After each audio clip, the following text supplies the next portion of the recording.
It works? Yes, great. So I'm gonna, as Ola mentioned earlier, gonna nag you about the October hack that we have. So scan the code. I'm going to talk about some research regarding configuration manager from Microsoft that I've been doing recent time, and some tooling around that. So a little bit about me. My name is Tomas Rzepka. I am a senior IT security consultant at WithSecure, former F-Secure. And I've been doing IT security for too long and pen testing everything, but I mostly focus on network security and Active Directory stuff. But I do a lot of things. But on to today's topic, which is Configuration Manager. So what is Configuration Manager? It's a product from Microsoft used in corporate environments. And it was actually released in 1994, the first version, but they changed the name a few times. Most of us know it by System Center Configuration Manager, CCM. Microsoft has renamed it to Endpoint Configuration Manager.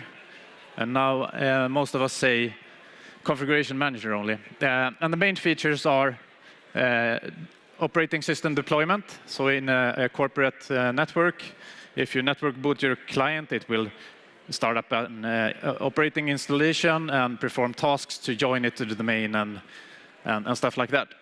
So that's one part. And we also have the software distribution. I'm sure you have seen the software center where you can go in, to your PC and install software that's available in the corporate environment. And that is all run by the SCCM. And it has a bunch of other features, but I'm not going into that. So we have like a server side and we have a client side of this solution. But I'm going to focus on the content library. So what is the content library? Well, that's everything that an administrator puts in the SCCM available for clients or endpoints, such as installation images, so Windows, application packages and scripts. And endpoints fetch these files over HTTP or HTTPS or SMB. So that's the three main transfer protocols. One thing to note is that domain users have default read access to everything on the content library, which is kind of interesting. So why would you want to have a look at this? Well, you can find interesting things in here because administrators and application developers love to put credentials everywhere. They like to put them in scripts, in applications. They like to put certificates on these shares, API keys, you name it. You can also find interesting information if you're doing like reconnaissance and want to find other shares that's exposed in the environment that you usually wouldn't know about. You can find them in scripts and say, okay, here's the IT support having a share somewhere that's have a lot of good things that you want to have a look at. And you can find application API endpoints and network ports and stuff like that.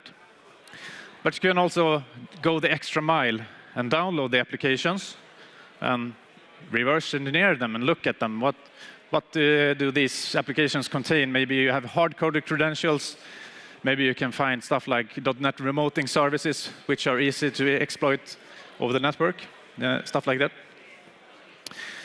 So my research has been focusing on the SCCM content lib, which when you do a network penetration test, you come across and you look into this and what is this? So if you do, it's a hidden share. So if you do netview /all, you can view the shares on the SCCM server and you see that we have SCCM content lib share there. So what does it contain? Well, when you start looking at it, it's just a bunch of folders and files, and it's hard to grasp, but Microsoft actually documented it. So we have a data lib that's only a reference that contains the original file name .ini, and that's not the actual file that's stored.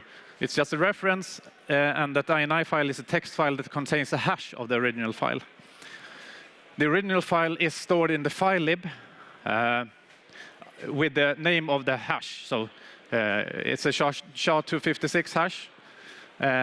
And they are stored in a folder with the first shards of the hash.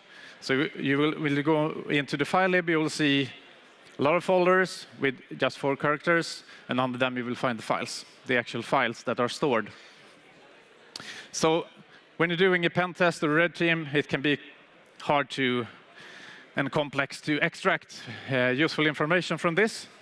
So I built a PowerShell script called cmloot that will help you perform recon in these situations. So you import the module in PowerShell, and then you first run an inventory that will go into the data library and just list all the files that are available, the reference files, so it knows what content that is available and stores them in a text file. And that is pretty basic. It's nothing advanced at all. You can then use the download functionality of the script. So you can fetch individual files, or you can fetch extensions, for instance, like in this case, we say to the script, use the inventory file and pull all the XML files out of the SCCM content library, and it will download it to your local computer and rename the file so that you know what it is and you can have a look at it and find interesting stuff. So in the default case, as I said before, all domain users can read the files stored on these directories. Microsoft implemented some kind of access control here that I had a look at, which is kind of interesting. So when you install a package or distribute the package within the configuration manager environment, you can configure access accounts. So in this case, we have configured that the group SCCM secret app has read access to this package. So only those in that Active Directory group should be able to access the file. So if we try to go to the content library and access the data library and go into that folder, we get access denied. Great, it works as it should. Or maybe, if we reverse this action and look at the actual file that's stored in the file lib, you can see here we have the hash of the file. That's the file on the top. We can actually access that file, and when we look at it it also has a corresponding INI file, and that will point back to the data library folder, so we can connect them together. So if we look on the access rights on this file, we see that, okay, SCCM users can read this file, and that it is a local group on the SCCM server, which by default contains the domain users, so everyone can read this file, even though we have set an ACL on it. So this I implemented this in cmloot last week, so it can help you find these inaccessible files. So when you do the inventory, it will note when it can't access a data lib directory and put it in a file called no access. So you have the output file underscore no access.txt. Then you can use the cmloot hunt functionality to have it go through all the folders in the file lib and try to discover what the content is that is related to the content that the administrator is trying to protect, because this is something they want to hide. This might be interesting. So the next feature of cmloot is the extract feature, which can be handy if you download all the MSI files that are stored on the SCCM. MSI file is the usual package to create installation packages for Windows. So you can point this to a directory, and it will extract all the MSI file and the contents in them. So in this case, we took the file that we downloaded in the previous step, the hidden secret file, and because I know that it is an MSI file, I extracted it with the extract functionality.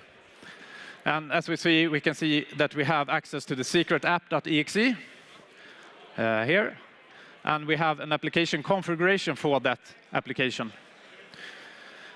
So if we look into this application configuration, we see, oh, we have a username and a password.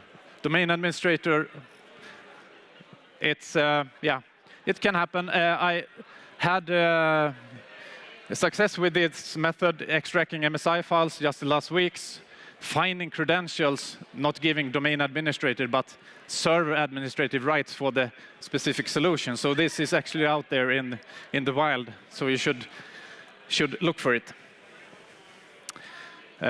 So the conclusion of this: do not store sensitive information in SCCM.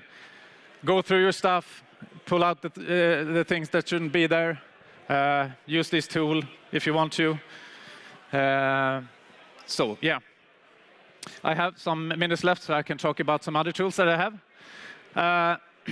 Sometimes you discover Variables.dat files on the SCCM servers or on other shares. These are usually encrypted, but I found out the default encryption key, so you can decrypt the files and have a look in them, and they're just XML files, but they can contain domain credentials and other user stuff, so it's good to have a look at it. I also want to shout out to some other research that's been done recently, such as the PXE thief by our friends in South Africa, former WithSecure, that's released a tool on DEF CON that can pull out domain credentials directly from the PXE environment, which those accounts can sometimes be SCCM admins or even domain admins. You also should look into tools like Sharp SCCM that can do relaying and capturing credentials from the SCCM environment. Mal SCCM is a tool to do red team activities once you have administrative access to the SCCM servers, and can help you create packages, publish them, and push them towards clients.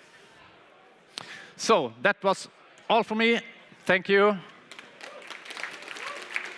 And if you want to download the tool, it's available on GitHub. If you have any questions, or grab me afterwards, or if you have pull requests, please submit them to my GitHub. Thank you very much.